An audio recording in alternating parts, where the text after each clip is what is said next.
khutbah ini hanya akan menjadi kata-kata tidak bermakna, bahkan khutbah Jumat menjadi batal kalau tidak disebut namanya. Kullu amrin ribalin, semua amal yang baik, walam yubda bihamdillah, kalau tidak diawali dengan pujian kepada Allah, fahuwa aqta', maka amal itu putus, tidak bernilai. Maka khatib mengawali dengan namanya, alhamdulillahi rabbil alamin. Hidup ini pun tidak bermakna. Semua hidup, binatang pun hidup, pokok kayu pun hidup. Lalu apa bedanya dengan hidup manusia? Hidup manusia menjadi bermakna karena diawali dengan namanya, alhamdulillahillazi ahyana ba'dama amatana wa ilaihin nusyur. Makanan hanyalah sebagai calon-calon sampah bakteri busuk.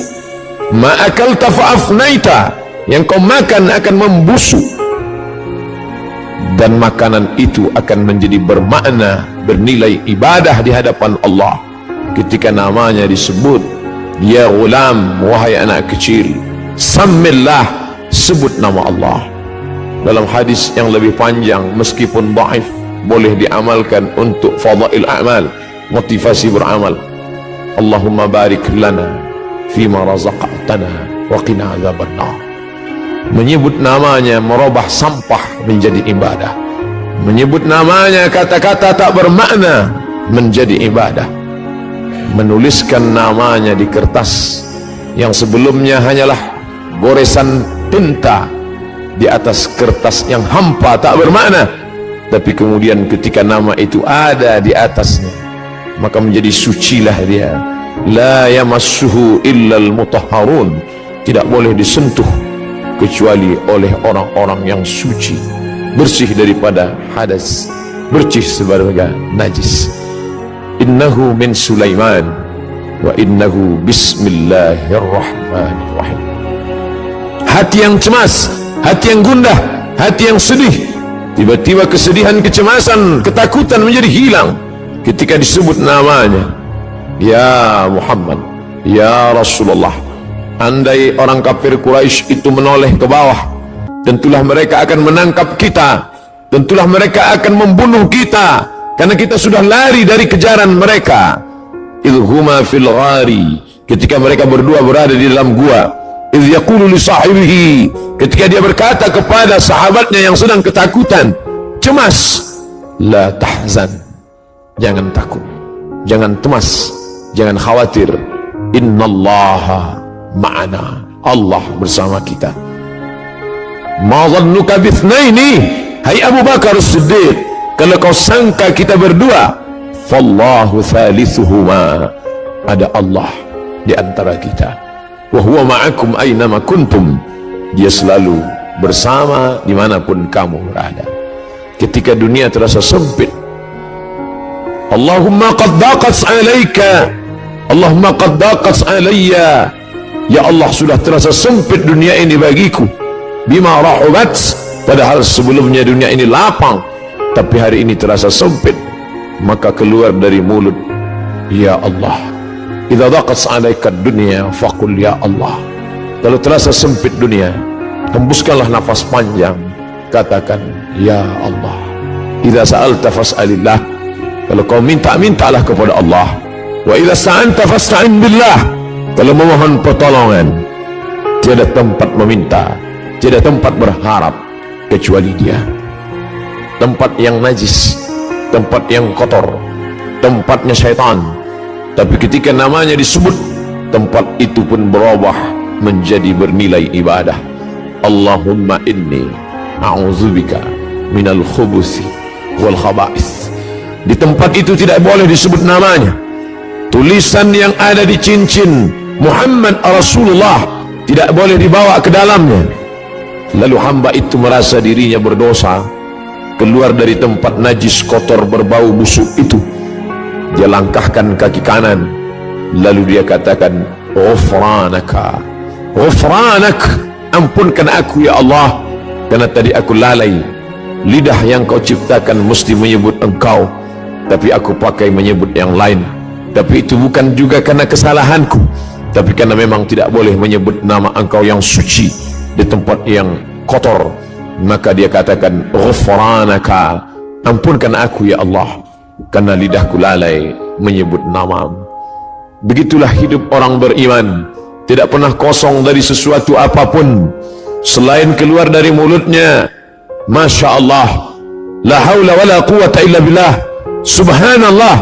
Bahkan ketika dia akan berbuat esok hari, Nabi SAW ditegur, wala taqulanna li syai'in inni fa'ilun dzalika ghada, jangan kau katakan aku akan melakukan perbuatan itu besok pagi, illa ayyasha Allah, illa melainkan ayyasha Allah, Allah yang berkehendak. Dialah yang memberikan kudrat, dia yang memberikan iradat. Kita tunduk dan patuh, bersimpuh berkata, la haula wa la quwwata illa billah, tiada daya, tiada upaya kecuali dengan kekuatan, dengan tenaga, dengan apa yang dia berikan.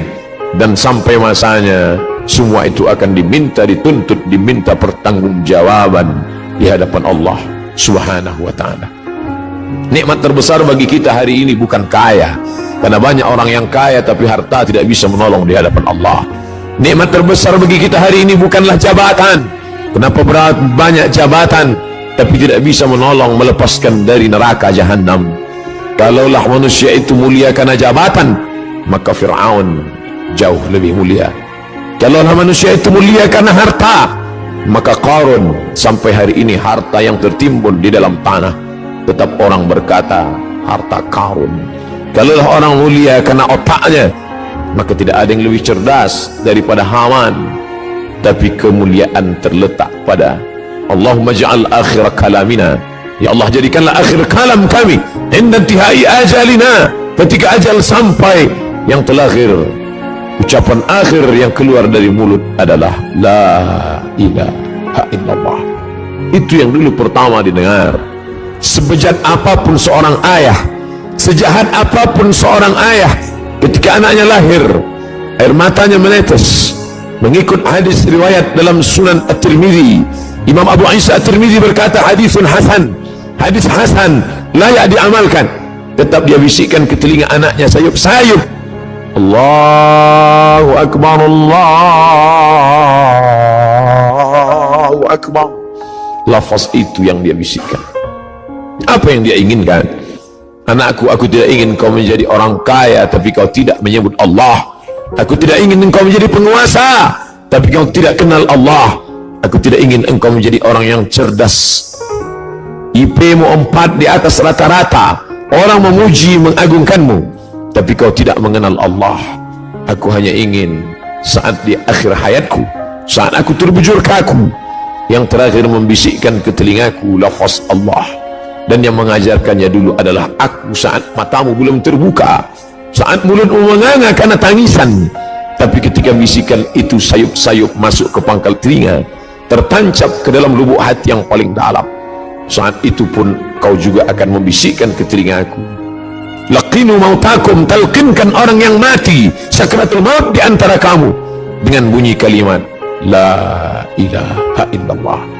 La taqumus sa'ah, dunia tidak akan kiamat selama masih ada orang berjalan di atas muka bumi berkata yaqulu Allah, Allah. Kalau kau katakan ya Rahman, idza taqulu, idza qulta, kalau kau katakan idza da'awtahu ya Allah, idza da'awtahu ya Rahman, idza da'awtahu ya Rahim, idza da'awtahu ya Rahman faqad wasaftahu birrahmah. Kalau kau panggil dia ya Rahman, maka saat itu engkau sedang memberikan sifat rahmah, kasih sayang. Saat kau panggil dia ya Aziz, saat itu engkau sedang memberikan sifat izzah, keperkasaan, keagungan, kemuliaan. Tapi saat kau katakan ya Allah, idza da'awtahu ya Allah, kalau kau panggil dia dengan nama ya Allah, laqad wasaftahu bi jami'i sifatil kamali wal jalal, saat itu engkau sedang menyebut dia dengan nama-nama, sifat-sifat keindahan dan kemuliaan. Jangan hanya kau cukapkan, jangan hanya kau katakan, jangan hanya kau lantunkan di ujung lidahmu, karena dulu pun mereka juga berkata amantu billah, aku beriman kepada Allah, aku percaya kepada Allah. Tapi kemudian ketika perbuatan tidak berpengaruh apa-apa, mulutnya berkata ya Allah, tangannya menyuap yang haram. Mulutnya berkata ya Allah, matanya memandang yang dilarang Allah. Mulutnya berkata ya Allah, kakinya melangkah ke tempat yang tidak diridai Allah. Wa minan nasi man yaqulu amanna, ada di antara manusia yang berkata dengan mulutnya amanna. Sulitkah berkata dengan lidah yang tak bertulang? Tidak ada susahnya berkata sesuai apa yang kau mau, tapi ketika dia tidak masuk ke dalam hati, lain di bibir lain di hati. Innal munafiqin, orang-orang munafik, fid darkil asfali minan nar, letaknya neraka jahanam. Ketika Nabi SAW sampai di suatu kampung, wa qalatil a'rabu qalu amanna, orang-orang Arab Badui itu berkata amanna, kami beriman kepada Allah. Langsung perintah datang, qul, katakan ya Muhammad, lam tu'minu, kamu belum beriman, walakin qulu aslamna, katakanlah kami hanya baru sekedar berserah diri kepada Allah, kami hanya baru sekedar menyerahkan diri kepada Allah. Walamma yadkhulul iman fi qulubikum, iman belum masuk ke dalam hati kamu. Sendirian, tidak ada teman dan sahabat. Di belakang ada pasukan Fir'aun yang akan membunuh, di depan ada lautan luas yang akan menelan. Laut merah siap menyantap makhluk yang lemah itu. Dan saat itu apa kata bala tentara Fir'aun? Bunuh dia, dia yang sudah membunuh, dia yang sudah melarikan diri, habisi nyawanya. Dan kawan-kawan yang sebelumnya dianggap sebagai sahabat, ternyata mereka hanyalah musuh yang berbaju kawan. Mereka hanyalah lawan yang sudah mencuri tempat di barisan kawan. Lalu apa kata mereka? Innala mudrakun, kita akan tertangkap Musa. Musa, lihatlah mereka di belakang, mereka akan menangkap kita Musa. Kita akan tertangkap dan kita akan dibunuh Musa. Ternyata tidak semua kawan itu membisikkan ketenangan hati. Banyak juga kawan yang menyiramkan bensin di lalang yang kering. Mereka hanya akan memprovokasi, mereka hanya menakut-nakuti, mereka hanya akan menanamkan kecemasan. Innala mudrakun, mereka akan menangkap kita. Apa yang keluar dari mulut Musa? Kalla, kalla, sekali-kali tidak. Inna ma'iya rahbi sayahdin, inna ma'iya rabbi sayahdin, bersamaku ada Allah. Kalian mungkin tidak bersama Allah, tapi bersamaku ada Allah. Merenung sejenak, keluarkah kalimat Allah dari mulut kita ketika kesusahan datang?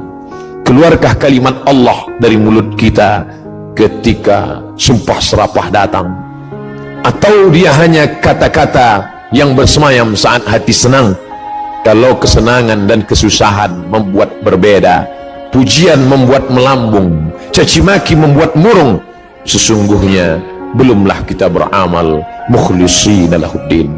Merenung sejenak, mengingatkan hati yang lupa, yang hampa, bahwa sampai masanya kata-kata itulah yang membuat kita bisa bersama dengan Allah.